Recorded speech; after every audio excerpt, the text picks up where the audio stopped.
El Señor esté con ustedes. Y con tu espíritu. Lectura del Santo Evangelio según San Juan. Gloria a ti, Señor.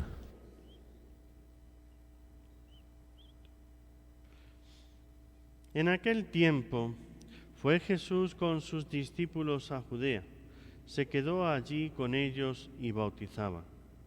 También Juan estaba bautizando en Enón, cerca de Salín, porque había allí agua abundante.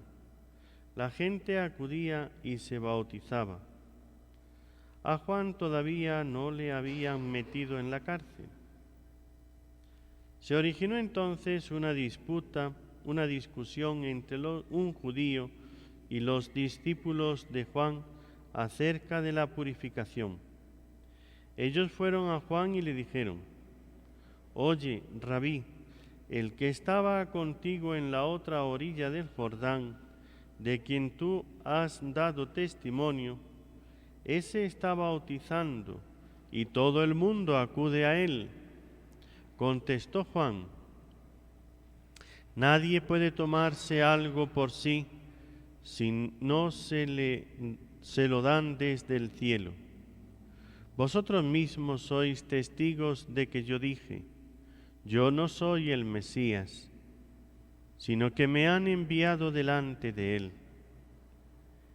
El que lleva a la esposa es el esposo. En cambio, el amigo del esposo que asiste y lo oye se alegra con la voz del esposo, porque esta alegría mía está colmada. Él tiene que crecer y yo tengo que menguar». Palabra del Señor. Gloria a ti, Señor Jesús. Tomen asiento, queridos hermanos.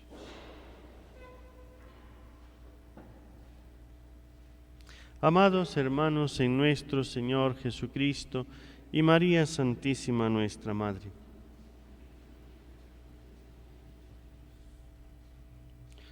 surgió una disputa entre los discípulos de Juan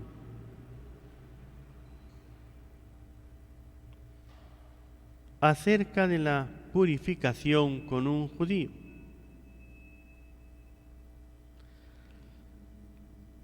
Como ven ustedes, el amor, el celo desordenado, el amor a una persona, los discípulos de Juan aman con admiración a Juan el Bautista. Y entonces surge como ese deseo de que su maestro Juan crezca y llegue a ser admirado, querido por todos, de tal manera que nadie le haga sombra, que él sea el máximo de todos. Y aquellos discípulos acuden a Juan: «Oye, Rabí, el que estaba contigo en la otra orilla del Jordán, de quien tú has dado testimonio», ese que estaba en la otra orilla, de quien has dado testimonio, ¿quién es? Jesús. Ese está bautizando y todo el mundo acude a él. Están como admirados, pero si tú eres el que le has bautizado, la gente tiene que venir a ti, no a él. Y esta es la gran enseñanza que nos da San Juan. Él no quiere quitarle el sitio a Jesús. Precisamente ha dado testimonio para que vayan a él. Vosotros mismos sois testigos de que yo dije: yo no soy el Mesías. No me confundáis, sino que me han enviado delante de él. El que lleva a la esposa es el esposo. Por eso el amigo del esposo no tiene que quitarle el puesto. En el matrimonio, pues en una boda, los importantes son los esposos. y el novio es el que lleva a la novia. Ellos son los que hay que acudir. El amigo que invita, que organiza, que ordena, este no es el importante es el novio. Y hay un amigo, hay una persona que si el novio está en la boda y es el personaje principal, pero el que manda, el que organiza todo, el que ordena las cosas, el que pone, el que manda a los camareros, el que hace, es otro. Pero ese otro se alegra con el novio, no se alegra de él, no dice, oye, que aquí soy yo el que lo organiza todo. La novia tiene que venir conmigo, ¿no? La novia tiene que ir con el novio. Juan comprende perfectamente su misión y dice, Él es el Mesías, Él es al que hay que seguir. Por eso yo me alegro de que Él crezca. Él tiene que crecer y yo tengo que menguar. No es el amigo el que tiene que ser el protagonista de la boda, es el novio. Y yo me alegro con la voz del novio. Si somos humildes, por una parte, y si comprendemos dónde está el bien y la verdad, entonces, miren, cuando hacemos el bien a alguien y ese alguien se acerca a Dios, se encuentra a Dios, estaremos contentos, porque no puedes hacerles más bien a nadie que el bien que hace Dios. Él es el que realmente salva, Él es el que realmente da la paz, Él es el que es Dios y salva, hace bien, convierte. Nuestra misión solamente es llevarle a Él. No te sientas disminuido, no te sientas despreciado, rechazado. Cuando a alguien le hablas de Dios y ves que busca a Dios, te deja a ti y sigue su camino, alégrate de que encontró el camino, eso es todo. Aquellos discípulos con aquel judío que no era tampoco que siguiese a Jesús, sino simplemente que empezó a discutir con ellos de que ellos ya estaban, de que el otro tenía más éxito, de que el otro estaba haciendo, de que cuál de los dos, etcétera. Así, queridos hermanos, si somos apóstoles, es decir, catequistas, evangelizadores, si tenemos un grupo de oración, del rosario, de lo que sea, y ven ustedes que otro sale y que habla mejor de Dios o de la Virgen, de lo que sea, y las personas se acercan a él a esa persona, porque les ayuda a acercarse a Dios, solamente miren una cosa. Si las personas se acercan más a Dios por medio de este o del otro, o de lo que tú haces o de lo que tú hacías, o no, porque si les aparta de Dios, entonces sí hay que tener cuidado. Pero si les acerca a Dios y se acercan más a Dios, alégrate, ten pureza de intención, es decir, alégrate de que las personas caminen en santidad, se acerquen a Dios, vivan plenamente la doctrina cristiana. Lo demás, déjaselo a Dios. Si tuviésemos más pureza de intención, nos alegraríamos de lo que Dios hace. En esto está la confianza que tenemos en Él, en que si le pedimos algo según su voluntad, nos escucha.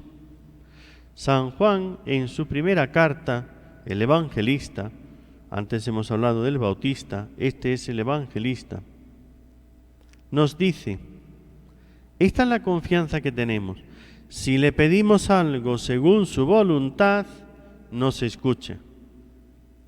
Cuando vayas a pedirle al Señor, pídele con confianza, sabiendo que te escucha, pero mira a ver lo que le pides, si es según su voluntad. Pero si algo le pides según su voluntad, entonces estate seguro, cierto, de que lo que Él quiere que le pidas, cuando tú se lo pides, Él te lo da. Y esta alegría de poder pedirle a Él y que Él te dé lo que uno le está pidiendo. Es una alegría espiritual, por supuesto, inmensa. Es una alegría que hace uno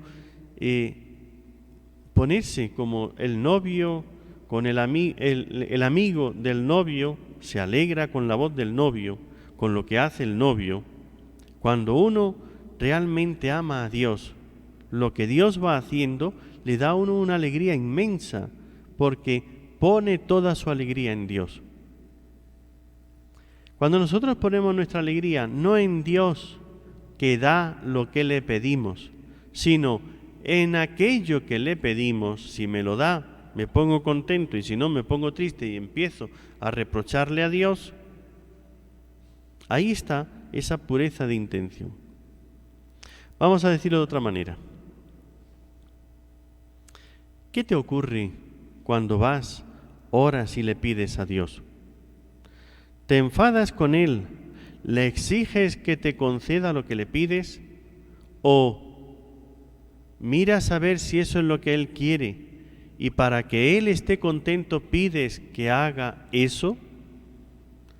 Porque si tú pones tu contento en Dios, la confianza que tenemos en que Él nos da lo que le pedimos, nos da paz, aunque tarde en concederlo. No siempre que le pedimos, Dios nos da inmediatamente lo que hemos pedido, por muchas razones. Porque no es el momento de recibirlo y está esperando el momento donde va a ser mejor, más fructífero. Segundo, porque no olvidemos una cosa, un detalle, ¿no? Que Él es Dios y yo soy la criatura. Él no tiene que hacer lo que yo le pido cuando se lo pido, sino que yo tengo que pedirle y estar a cuando Él quiera concederlo. Como Él es el Señor, hay que darle sus tiempos y saber esperar con paciencia y humildad al tiempo de Dios. ¿Por qué me enfado? ¿Por qué me molesto? Si Dios hace las cosas a su paso y no al mío, es que yo me creo que le estoy mandando a Dios. Para que yo me ponga en mi sitio, yo no soy quien para mandarle a Dios lo que tiene que hacer. Cuando yo me pongo como mendigo a pedirle, Señor, dame esto, si tú quieres, si tú ves que me conviene, si es bueno para mí, entonces yo espero a que Él quiera concederlo. ¿Tenemos confianza en lo que pedimos? Porque hay algunos que piden a ver si Dios me quiere escuchar, con esa duda, esa incertidumbre, que no sabe si Dios le va a escuchar o no. El apóstol Santiago en su carta dice: uno que pide así no espere recibir nada, porque en la petición, para ser concedida, tiene que entrar la confianza. Si no hay confianza, y dice aquí San Juan, en esto está la confianza que tenemos en Él. Si tienes confianza en Él, Señor, tú eres bueno, yo sé que tú eres poderoso, esto es según tu voluntad, tú quieres la salvación de esta persona, te pido que le salves. Y ahora espero, porque salvar a esa persona no quiere decir que mañana la persona va, se confiesa, cambia de vida y todo es de otra manera. Quiere decir que Dios concede, pero todavía hay que purificar cosas, todavía hay que esperar el momento de la gracia y el momento de la respuesta de la persona, porque hay personas que tienen sus momentos. Saber esperar en Dios con confianza cuando le pedimos es parte del fruto de la oración. Y si sabemos que nos escucha en lo que le pedimos, sabemos que tenemos conseguido lo que hayamos pedido. Entonces, ¿por qué vives amargado? ¿Por qué vives triste? ¿Por qué surgen las dudas en tu corazón cuando le pides a Dios? ¿Sabes por qué? Porque no tienes confianza cuando pides. Por eso. Le pedimos a Dios, pero no confiamos en que Dios nos conceda lo que le pedimos. Y por eso sufrimos cuando le estamos pidiendo. Si alguno ve que su hermano comete un pecado que no es de muerte, pida a Dios y le dará vida. Sabemos que si pedimos por la conversión de las personas, Dios le da la gracia y los convierte. ¿Cuál es este pecado que dice San Juan? A los que cometan pecado que no son de muerte, pues hay pecado que es de muerte, por el cual no digo que pida. Todo pecado, pecado mortal, es de muerte, pero no todo pecado es este que dice San Juan. ¿Cuál es el pecado al que se refiere San Juan? Él se refiere a ese pecado contra el Espíritu Santo, que la persona no va a responder a la gracia de Dios de ninguna de las maneras. Pero como eso es una cosa que nosotros no la sabemos, quiere decir San Juan que si tú pides por el pecado, el perdón de una persona que está pecando, está viviendo mal, pero que no es pecado de muerte, que no está pecando contra el Espíritu Santo, va a recibir la gracia, se va a arrepentir y va a recibir el perdón. Una persona que está pecando contra el Espíritu Santo, por más que pidamos, no va a cambiar, no va a convertirse, porque rechaza la gracia que le da el Espíritu Santo de perdón y conversión. Entonces por él, si no rezamos, tampoco faltamos, tampoco pecamos. Pero como nosotros no lo sabemos, a no ser que tengamos una revelación, entonces debemos de pedir por cualquiera pidiendo su conversión. Pero si lo hacemos con estas condiciones, con confianza, según su voluntad, la voluntad de Dios, entonces tendremos eso que pedimos. Pide, por tanto, pide a Dios, pero pide con confianza. No estés pidiéndole y después reprochándole porque no te da lo que le pides. Hoy crees que te lo va a dar y mañana estás pensando que Dios no te escuche, que no te lo va a dar. Pide con verdadera confianza, ponte en la voluntad de Dios, pide según la voluntad de Dios y Dios te lo concede. Aunque en el tiempo Dios va a su paso, no al nuestro. Déjale a Dios obrar en su tiempo. Ya vendrá el momento de la gracia. Santa Mónica estuvo años pidiendo la conversión de su hijo Agustín y lloraba, pedía delante del Señor, acudía al Señor y a la Virgen y le pedía con lágrimas. Como dice San Agustín, regando el suelo del lugar donde ella oraba, hasta que obtuvo la gracia de la conversión de su hijo. Y cuando ya estaba para morirse, Santa Mónica le decía a Agustín, he pedido y Dios me ha dado más de lo que yo pedía. No solamente la conversión de su hijo, sino además un buen siervo del Señor. Ya era obispo, sacerdote y obispo, así es que me ha concedido, encima de la conversión, la gracia de la santidad de ese hijo, y un hijo, pues un doctor de la Iglesia, un obispo con tanta sabiduría, que es el doctor de la gracia en la Iglesia. Pide con confianza, según la voluntad de Dios, pero aguarda los momentos de Dios.